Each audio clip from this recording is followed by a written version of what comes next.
Monsome News Agency informs.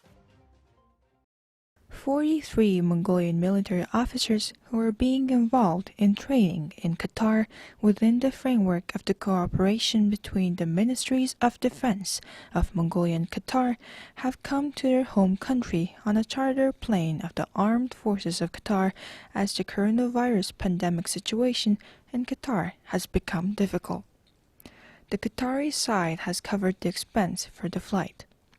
The charter plane landed at 10:20 a.m. at Chinggis Khan International Airport. The 43 military officers will be placed in quarantine for 21 days at the Military Central Hospital.